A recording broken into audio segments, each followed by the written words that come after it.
नमस्कार। हिजो एउटा अभिभावकले भन्नुहुन्थ्यो, मेरो बच्चा म्याथमा कमजोर छ। मैले सोधेँ, उहाँको बच्चाले गल्ती गर्दा तपाईँ के गर्नुहुन्छ भनेर मैले सोधेँ।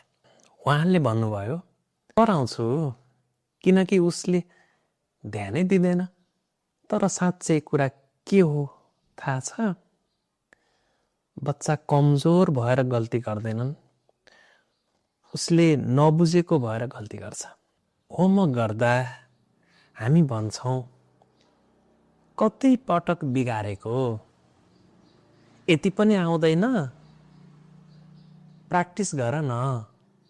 तर यी शब्दले उसको दिमाग खोल्दैन, उसको कन्फिडेन्स बन्द गर्छ। जब बच्चा डराउँछ, उसले एन्सर सोच्दैन, उसले गल्ती नहोस् भन्ने मात्र डराउँछ। अब के गर्ने? पहिले कमजोरी खोजौँ।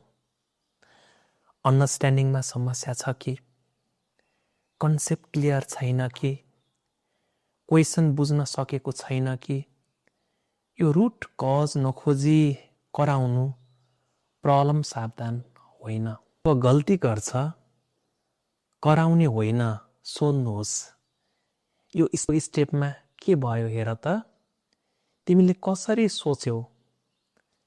मिस्टेक एनालाइसिस गर्ने ह्याबिट बनाउनुहोस्। त्यही क्षणबाट म्याथ सजिलो हुन थाल्छ।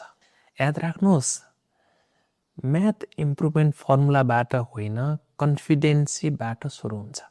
Thank you.